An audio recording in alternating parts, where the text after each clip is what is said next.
നിരാഹാര സമരം തുടരുന്ന ആശാപ്രവർത്തകരോട് അനുഭാവം പ്രകടിപ്പിച്ച് സമരവേദിയിൽ ഇന്ന് കൂട്ട ഉപവാസം നടക്കും. ആശാപ്രവർത്തകർക്കൊപ്പം പൊതുപ്രവർത്തകരും ഉപവാസ സമരത്തിൽ പങ്കെടുക്കും. ഗോകുൽനാഥ് വിശദാംശങ്ങളുമായി നമുക്കൊപ്പം അവിടെ നിന്ന് ചേരുന്നുണ്ട്. Gokul, good morning. ഏതൊക്കെ പൊതുപ്രവർത്തകരാണ് അവിടെ ഇന്ന് സ്ഥലത്തുള്ളത്? ഐക്യദാർഢ്യം പ്രഖ്യാപിച്ചുകൊണ്ട് ആരൊക്കെയാണ് ഇന്ന് കൂട്ട ഉപവാസത്തിൽ പങ്കെടുക്കുന്നത്? മോത്തി ഒരല്പം മുമ്പ് ഓർത്തഡോക്സ് സഭയെ പ്രതിനിധീകരിച്ചുകൊണ്ട് ഈ തിരുവനന്തപുരം ജില്ലയെ പ്രതിനിധീകരിച്ചുകൊണ്ട് രണ്ട് പിതാക്കന്മാർ വന്നിരുന്നു. അതേപോലെ തന്നെ ഇനി രാഷ്ട്രീയ നേതാക്കൾ എത്തും എന്നുള്ളതാണ് അറിയിച്ചിട്ടുള്ളത്.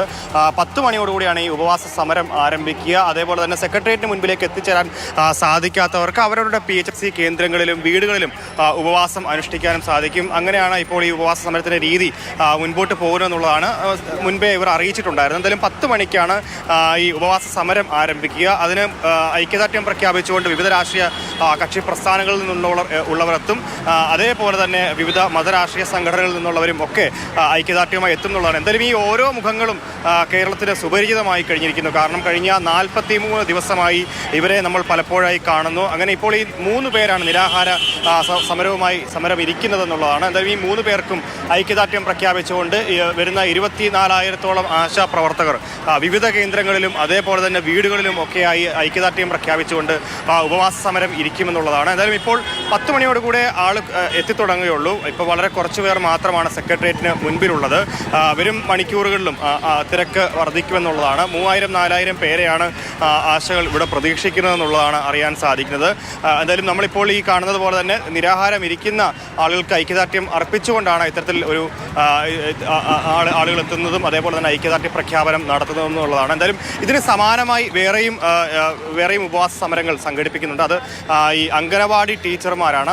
സമാന്തരമായി അവരും ഇവിടെ സമരം അനുഷ്ഠിക്കുന്നുണ്ട്. അവർ സമരവുമായി മുൻപോട്ട് പോകുന്ന ഘട്ടത്തിലാണ് ഇപ്പോൾ ഈ ആശാസമരം മുൻപോട്ട് പോകുന്ന ഘട്ടത്തിലാണ് അംഗനവാടി ടീച്ചർമാരും സമരവുമായി മുന്നിട്ടിറങ്ങുകയും ചെയ്തത്. എന്തായാലും അംഗനവാടി ടീച്ചർമാർ ആശമാർക്ക് ഐക്യദാർഢ്യം പ്രഖ്യാപിച്ചുകൊണ്ട് മുൻപോട്ട് പോവുകയാണ്.